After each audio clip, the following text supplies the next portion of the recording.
Saya masih mendengarkan musik Ustadz dan agak susah untuk meninggalkan musik. Mohon penjelasannya kenapa sih musik itu haram? Bukankah banyak dai-dai syiar menggunakan musik dan lagu Ustadz? Tentunya Ibu, dalil kita bukan dai. Dalil kita Al-Quran dan hadis. Adapun dalam hadis, telah banyak hadis menunjukkan akan haramnya musik. Yang pertama, Rasulullah SAW bersabda riwayat Bukhari dan sahihnya, la yastahillanna aqwamun min ummati al-hira wal harira wal khamra wal ma'azif.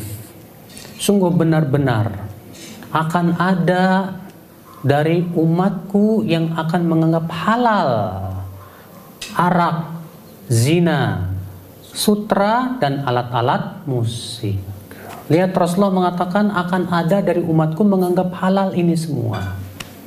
Hadisnya saya dalam riwayat Bukhari, ibu-ibu sekalian. Dalam riwayat Ibnu Majah, Rasulullah SAW bersabda, sayakunu khasfun wa qadhfun wa maskhun. Faqila mata dzalika ya Rasulullah? Qal idza dhaharatil ma'azif wal qainat. Nanti benar-benar akan ada bumi yang akan ditenggelamkan, dilempari dengan batu, dan orang-orang yang dirubah akhlaknya dan rupanya. Lalu para sahabat bertanya, kapan itu terjadi ya Rasulullah?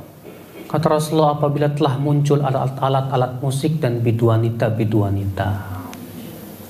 Hadis ini dari Ibnu Majah, ibu-ibu sekalian. Ibnu Hajar Al-Haytami dari ulama mazhab Syafi'i berkata, ajma'al ulama, para ulama seluruhnya sepakat akan haramnya musik.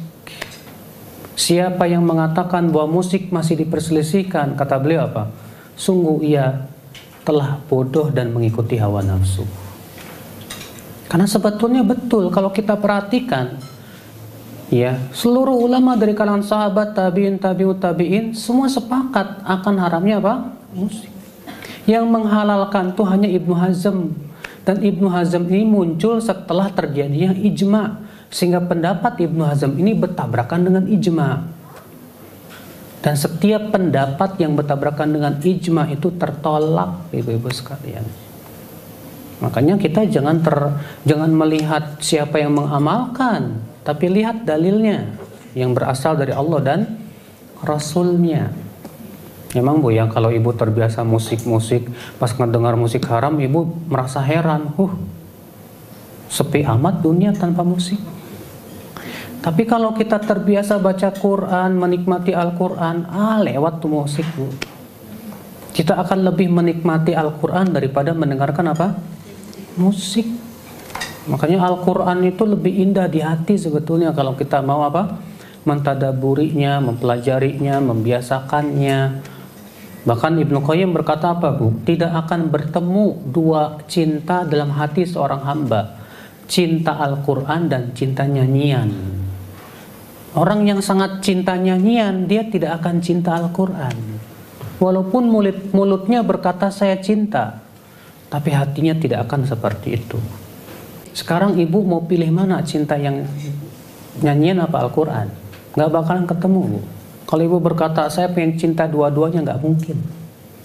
Ibu harus salah satunya ya.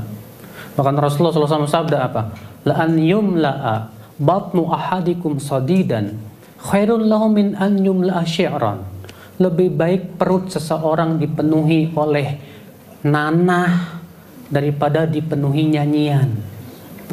Itu hadis sahih dari Bukhari dan Muslim, ibu. Iya. Pernah suatu ketika ibu, Rasulullah SAW sedang berjalan dengan sahabat, dan hadisnya sahih juga dari Bukhari dan Muslim.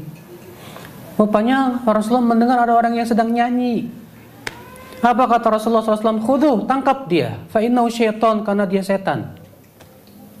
Lalu Rasulullah bersabda yang sebutkan saya tadi hadisnya, lebih baik perut seseorang dipenuhi dengan nanah daripada dipenuhi dengan apa? Nyanyian.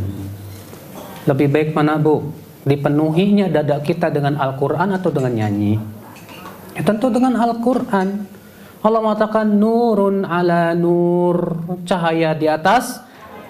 Kata para ulama artinya cahaya iman ketika dimasukkan Al-Quran, hati yang beriman kepada Allah ketika ia dimasukkan padanya Al-Quran, maka bertemulah dua cahaya, cahaya iman dan cahaya Al-Quran, maka bertambahlah cahaya di atas cahaya itu, ibu-ibu sekalian.